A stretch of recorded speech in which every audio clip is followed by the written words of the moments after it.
تو اسی طرح سے ایک آدمی جو دعویٰ تو کر رہا ہو اللہ تعالیٰ پر ایمان لانے کا لیکن اس میں جمع ہوا نہ ہو، وہ کسی کام کا نہیں ہے۔ یہ انسان کی بہت بنیادی خوبیوں میں سے ہے۔ ہم یہ دیکھتے ہیں یعنی وہ لوگ جو ایمان نہیں لائے ہوتے ہیں وہ بھی جس مقصد کے لیے وہ اپنے آپ کو سمجھتے ہیں اس مقصد پر جان دینے کے لیے تیار ہو جاتے ہیں، غلط مقصد کے لیے بھی جان دینے کو تیار ہو جاتے ہیں، اور وہی اس کی خوبی ہوتی ہے۔ ابو جہل کے بارے میں آتا ہے کہ جب جنگ بدر میں اس کو مارا جا رہا تھا، 2 نوجوان بچے اس کو مار رہے تھے، تو ابو جہل کا ایک جملہ تاریخ میں نقل کیا گیا ہے، اس نے کہا میرا سر ذرا نیچے سے کاٹنا کہ لگے کہ سردار کا سر ہے۔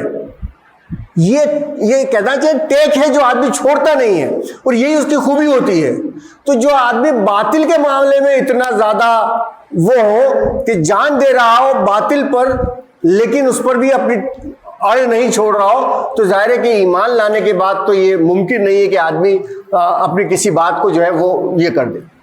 تو یہ استقامت بہت اہم چیز ہے جو انسان کو کامیابی سے ہمکنار کر سکتا ہے۔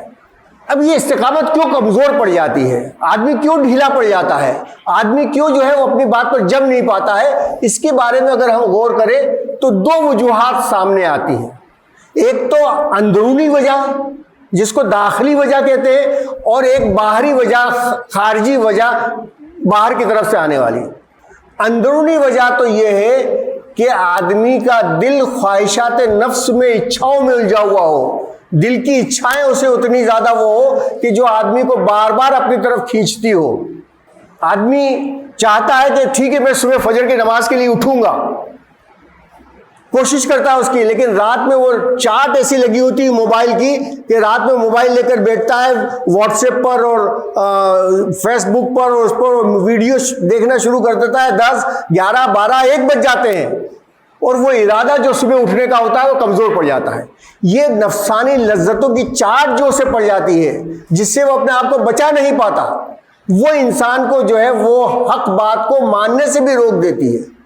تو یہ ایک بہت بڑی اندرونی رکاوٹ ہے، نفسانی لذتوں کی چاٹ، اس کی خواہش، جس کی وجہ سے۔ یہ تو صرف ایک مثال دی میں نے موبائل کی، اس طرح کی بہت ساری مثالیں آپ دے سکتے ہیں کہ انسان چاہتا ہے کہ میں روزہ رکھوں رمضان میں، لیکن وہ کھانے پینے کی جو چاٹ ہوتی ہے، لذتیں ہوتی ہے، وہ آدمی کو جو ہے وہ روزہ رکھنے سے اور بھوکے رہنے سے روک دیتی ہے۔ بہت ساری ہم زندگی میں چیزیں دیکھتے ہیں جو انسان کی، اور یہی وجہ ہے کہ اسلام نے ان چیزوں سے بچانے کے لیے روزہ اور نماز فرض کیا ہے تاکہ انسان اپنی جسمانی خواہشات پر کنٹرول کر سکے، لگام کس سکے، اس پر قابو پا سکے۔ تو یہ پہلی وجہ ہے استقامت نہ ہونے کی، انسان کی اندرونی خارجی، اور ایک ہوتی ہے اس کی داخلی وجہ، باہر کی، سماج ہے، خاندان ہے، ملک، دوسری تمام چیزیں ہیں جو انسانوں کو، ایک مومن کو روک دیتی ہے۔ اندرونی ایک وجہ اور میں آپ کو بتاؤں کہ انسان کے اندر غفلت ہوتی ہے، بھول جاتا ہے وہ۔ یہ بھول جانا یہ اس کی بنیادی کمزوریوں میں سے ایک ہے۔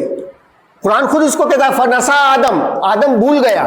تو بھول جانے کی بیماری یہ آدم کی بنیادی کمزوریوں میں سے ہے۔ ہم بھی بھول جاتے ہیں، سوچتے ہیں کیا نماز پڑھیں گے، تہجد کے لیے اٹھیں گے، ایک دن اٹھتے ہیں، 2 دن اٹھتے ہیں، تیسرے دن بھول جاتے ہیں، یہاں تک کہ فجر کی نماز غائب ہو جاتی ہے۔ ہم سوچتے ہیں 5 وقت نماز جو ہے وہ جماعت کے ساتھ پڑھیں گے، 1 دن 2 دن 3 دن، اور دھیرے دھیرے آدمی جو ہے وہ غفلت میں پڑ جاتا ہے، دنیا کی دوسری خواہشات اس پر لاگو ہو جاتی ہیں، دوسری چیزیں اس کو مرغوب ہو جاتی ہیں، اور وہ آدمی جو ہے رک جاتا ہے۔ تو یہ اندرونی خرابی ہے جس کی وجہ سے استقامت سے دور ہو جاتا ہے۔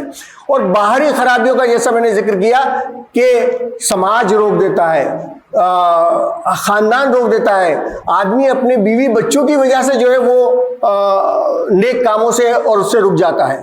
بہت ساری خرابیاں جو ہے اس کی وجہ سے ہو جاتی ہیں، اور بڑی یعنی ایمانداری کے ساتھ وہ سوچتا ہے نہیں ذرا میرے بچوں اور بیوی کو تھوڑا سا اچھا زندگی دے دوں میں، اور اس اچھی زندگی دینے میں وہ اپنی عاقبت کو، اپنی آخرت کو خراب کرنے کے لیے تیار ہو جاتا ہے۔ تو یہ اندرونی اور باہری خرابیاں ہیں جو آدمی کو استقامت سے روک دیتی ہے۔ اب ہم دیکھیں کہ استقامت کن چیزوں میں چاہیے، کن چیزوں میں استقامت؟ تو سب سے پہلی استقامت ہے عقیدے کے معاملے میں، ایمان کے معاملے میں، عقائد اور انسان کی جو سوچ و فکر ہے اس کے معاملے میں۔ اس کے معاملے میں اگر ذرا سے کمزوری ہو تو آدمی کسی کام کا نہیں رہتا۔ توحید کے معاملے میں، رسالت کے معاملے میں، آخرت کے معاملے میں، اس کے معاملے میں اگر ذرا سے بھی کمزوری، ذرا سے بھی ڈھیل اس کے اندر زندگی میں آئی تو وہ ناکامی کا شکار ہو جائے گا۔ ہم دیکھتے ہیں صحابہ کرام کی زندگی میں کہ کس طرح سے انہوں نے عقیدے کے لیے کتنی استقامت کا ثبوت دیا۔ حضرت خباب بن ارت رضی اللہ عنہ کے بارے میں آتے ہیں کہ ان کو جلتے ہوئے انگاروں پر لٹایا جاتا تھا، یہاں تک کہ انگاروں کی وجہ سے چربی پگھلتی تھی اور چربی کی پگھلنے کی وجہ سے انگارے بجھ جایا کرتے تھے۔ ان کی پوری پیٹھ جو ہے وہ سفید داغوں سے بھری ہوئی تھی، لیکن کبھی انہوں نے توحید کے نام پر سمجھوتا نہیں کیا۔ تو یہ ہے استقامت عقیدے کے معاملے میں، کہ چاہے کیسے ہی سخت حالات کیوں نہ ہو، چاہے کیسا ہی معاملہ کیوں نہ ہو، اس معاملے میں یہ ہے کہ انسان کو یہ چھوٹ دی گئی ہے کہ اگر آدمی کی جان پر بنا ہے تو کلمہ کفر کہہ دینے کے لیے اس کو اجازت ہے۔ لیکن ہم دیکھتے ہیں صحابہ کے واقعات میں، صحابہ کے بعد کے دور کے واقعات میں، کہ لوگوں نے اپنی جانیں دے دی لیکن کبھی کلمہ کفر زبان پر لانے کی ہمت نہیں کی۔ ایک بادشاہ کے دربار میں جب قتل کیا جا رہا تھا ایک مومن کو، تو دیکھا تو اس کا خون بہت زیادہ نکلا۔ بادشاہ نے پوچھا کہ کیا وجہ ہے، اتنا خون کیوں نکلا؟ تو حکیم نے بتایا کہ اتنا خون اس وجہ سے نکلا کہ یہ جب مارا جا رہا تھا، شہید کیا جا رہا تھا، تب اتنا مطمئن تھا کہ جیسے آدمی اپنے بیڈ روم میں سو رہا ہو، اور جب آدمی مطمئن ہوتا ہے تو اس کی ساری نسیں کھلی ہوتی ہیں، اور ساری نسیں کھلی ہونے کی وجہ سے اتنا خون اس کا نکلا۔ تو یہ ہے استقامت، کہ آدمی قتل ہو رہا ہے، شہید ہو رہا ہے، جان دے رہا ہے، لیکن اتنے اطمینان کے ساتھ کہ میں تو کامیاب ہو گیا، میں جس کام کے لیے میں نے اپنی زندگی وہ کی تھی وہ زندگی کامیاب ہو گئی۔ تو عقیدے کے معاملے میں استقامت بہت ضروری ہے۔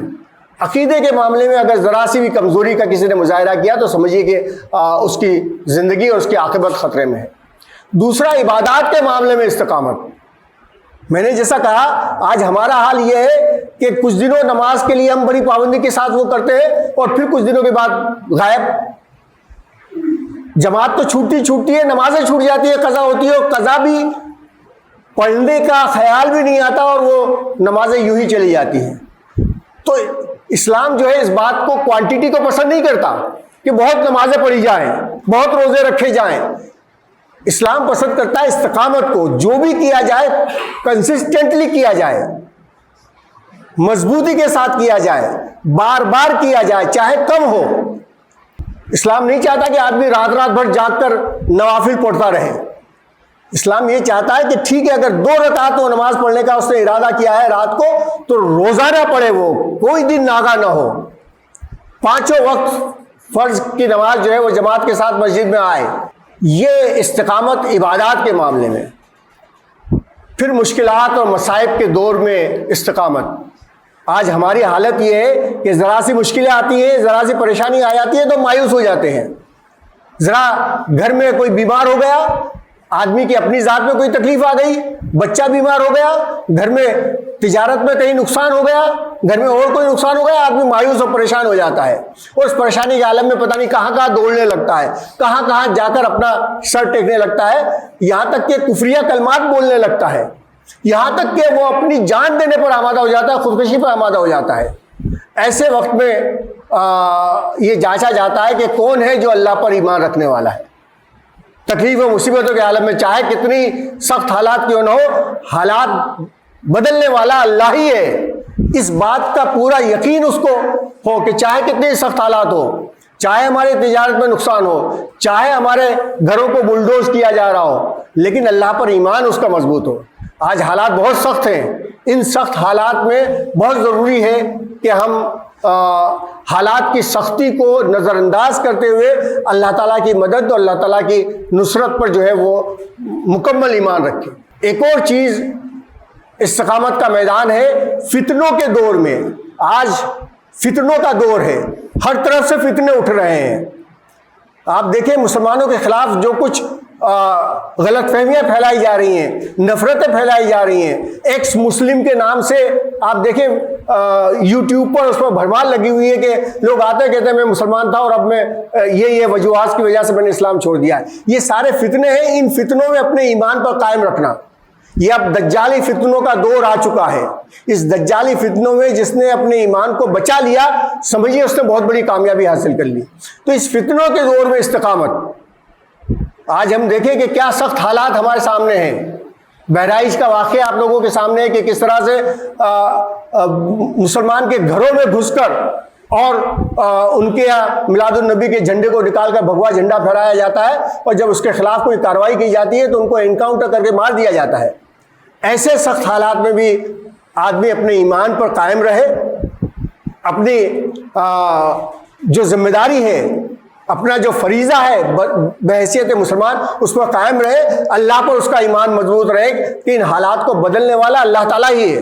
ہم اور اللہ تعالیٰ کے سامنے زیادہ جھکنے والے, زیادہ گڑ گڑانے والے بن جائیں. یہ ہے استقامت.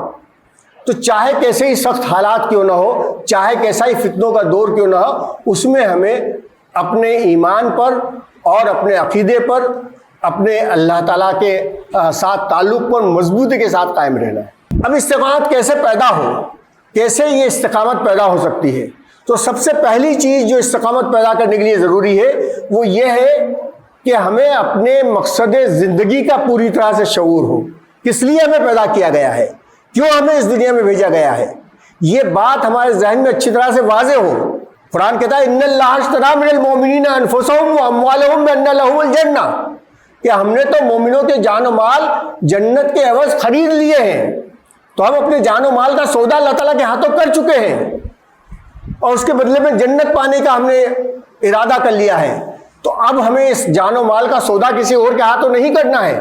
تو یہ اگر ہماری زندگی کا مقصد ہمارے سامنے اگر ہوگا کہ ہمیں کس لیے اس دنیا میں بھیجا گیا ہے, ہمیں اس دنیا میں اللہ کی عبادت کے لیے بھیجا گیا ہے, ہمیں اس دنیا میں اللہ تعالیٰ کی نیابت اور خلافت کے لیے بھیجا گیا ہے. ہم عام انسانوں کی طرح سے کوئی انسان نہیں ہے کہ بس کھائے پیے اور بچے پیدا کریں اور ختم ہو جائیں, یا ہم عام دوسری قوموں کی طرح سے کوئی قوم نہیں ہے کہ ہم اپنی قوم کو کسی میدان میں آگے لے جائیں, تعلیم کے میدان میں, اقتصاد کے میدان میں آگے لے جائیں, بس ہماری ذمہ داری پوری ہو جائے. نہیں, ہمیں تو اللہ تعالیٰ نے خاص طور پہ بھیجا ہے کنتم خیر امۃ اخرجت للناس تأمرون بالمعروف وتنہون عن المنکر. اللہ تعالیٰ تم وہ بہترین امت ہو جس کو تمام انسانوں کے لیے بھیجا گیا ہے کہ تم نیکیوں کا حکم دیتے ہو, برائیوں سے روکتے ہو. تو یہ ہماری زندگی کا مقصد ہے. ہم صرف کھانے کمانے اور اپنی نسل بڑھانے کے لیے اور صرف اپنی قوم کو کچھ میدانوں میں آگے بڑھانے کے لیے نہیں بھیجے گئے ہیں. ہمیں تو دنیا میں اسلام کا نظام قائم کرنا ہے, نیکیوں کا حکم دینا ہے, برائیوں سے روکنا ہے, لوگوں کو اللہ کی طرف دعوت دینا ہے, بلانا ہے. یہ ہماری ذمہ داری ہے بحیثیت مسلمان. تو یہ مقصد اگر ہمارے سامنے ہوگا تو کبھی ہم اپنے راستے سے ہٹ نہیں پائیں گے, کبھی ہمارے پاؤں ڈگمگانے نہیں پائیں گے. دوسری چیز جو اس معاملے میں یہ ہے کہ ہماری نظر ہر وقت آخرت پر رہنی چاہیے. آخرت سے اگر ذرا سی نظر ہٹی تو دنیا ہم پر چھا جائے گی. یہ دنیا بڑی دل فریب ہے. آخرت سے نظر ہٹنے کی دیر ہے کہ دنیا ہم پر چھا جائے گی. ہر وقت نظر آخرت پر رہے. قرآن خود کہتا ہے بل تؤثرون الحیات الدنیا, کہ تم تو دنیا کی زندگی پر رجھے ہوئے ہو. تو یہ ہمارے سامنے رہنا چاہیے کہ ہمیں مرنا ہے اور مرنے کے بعد اللہ تعالیٰ کو جواب دینا ہے. اسی لیے آخرت کے لیے اللہ تعالیٰ نے یوقنون کا لفظ استعمال کیا ہے, وَهُمْ بِالْآخِرَةِ يُوقِنُونَ, کہ جو آخرت پر یقین رکھتے ہیں. آخرت پر یقین کے بغیر انسان جو ہے وہ دنیا کی لذتوں سے اور دنیا کی چاٹ سے اپنے آپ کو نہیں بچا سکتا. تو یہ بڑی اہم چیز ہے استقامت کے لیے کہ ہر وقت ہمیں اس بات کا خیال رہے کہ مرنا ہے اور مرنے کے بعد اس اللہ تعالیٰ کے سامنے کھڑے ہونا ہے اور اس اللہ کے سامنے اپنے تمام کاموں کا جواب دینا ہے. 5 سوال کا جواب حدیث میں آتا ہے کہ زندگی عمر کہاں گزاری, جوانی کہاں گزاری, کہاں سے مال کمایا, کہاں مال خرچ کیا, علم کتنا حاصل کیا اور جو علم حاصل کیا اس پر کتنا عمل کیا. یہ 5 سوالوں کا جواب دیے بغیر ہم اللہ تعالیٰ کے سامنے سے ٹل نہیں سکتے. تو یہ بات ہر وقت ہمارے ذہن میں رہے کہ ہمیں اللہ تعالیٰ کے سامنے کھڑے ہونا ہے اور کھڑے ہو کر اس بات کا جواب دینا ہے. ہم اس بات کو تسلیم تو کرتے ہیں کہ مرنا ہے اور آخرت ہونا ہے, لیکن یہ بات ہمارے دل میں کہیں جڑ نہیں جما پاتی اور اس کی وجہ سے ہم جو ہے دنیا کے معاملات میں جو ہے پھنس جاتے ہیں. تو آخرت کا خیال ہمارے ذہن میں رہنا چاہیے. اور بہت ساری باتیں ہیں, وقت کم ہے, نماز ہے جس کے ذریعے سے ہم استقامت پر قائم رہ سکتے ہیں، قرآن کریم کو بار بار پڑھنا، قرآن کریم کی ان آیتوں کو جن میں انسان کی زندگی کا مقصد بتایا گیا ہے اس کو بار بار پڑھنا، یہ استقامت کے لیے ضروری ہے۔ اور ایک بڑی اہم چیز بہت ضروری ہے، وہ ہے واقعات سلف، ہمارے بزرگوں کے واقعات، صحابہ اکرام کے واقعات، علماء اکرام کے واقعات، اولیاء اکرام کے واقعات کے کیسے کیسے انہوں نے تکلیفیں سہی لیکن استقامت کے ساتھ ایمان پر قائم رہے۔ ان واقعات کو پڑھنے سے ہمارے اندر ترغیب اور تحریک پیدا ہوگی۔ اور آخری چیز جو اس سلسلے کی ہے وہ ہے دعا۔ دعا کرتے رہیں ہم اللہ تعالیٰ سے کہ اللہ تعالیٰ ہمارے ایمان میں مضبوطی عطا فرما۔ کہیں ایسا نہ ہو کہ دنیا کی کسی چال کی وجہ سے یا دنیا کی کسی محبت کی وجہ سے ہم ایمان سے، عقائد سے، عبادات سے، اخلاق سے کمزور ہو جائے، ہماری زندگی جو ہے وہ گناہ کے دلدل میں ڈوب جائے۔ تو بار بار دعا کرتے رہے، ہر وقت دعا کرتے رہے، روزانہ دعا کرتے رہے کہ اللہ تعالیٰ ہمارے پاؤں کو مضبوطی سے اسلام کے اوپر جما دے۔ یہ اگر کریں گے ہم تو ہم اپنے ایمان کو بچا لے پائیں گے اور اس ایمان کے مطابق اپنی زندگی میں عمل کر پائیں گے، اور یہ کر پائیں گے تو آخرت میں اللہ تعالیٰ کی نعمتیں، اللہ تعالیٰ کی خوشنودی اور جنت کی نعمتیں ہمیں حاصل ہوں گی۔ اللہ تعالیٰ سے دعا ہے کہ مجھے آپ تمام لوگوں کو ان باتوں پہ غور و فکر کرنے اور عمل کرنے کی توفیق عطا فرمائے۔ وآخر دعوانا ان الحمد للہ رب العالمین۔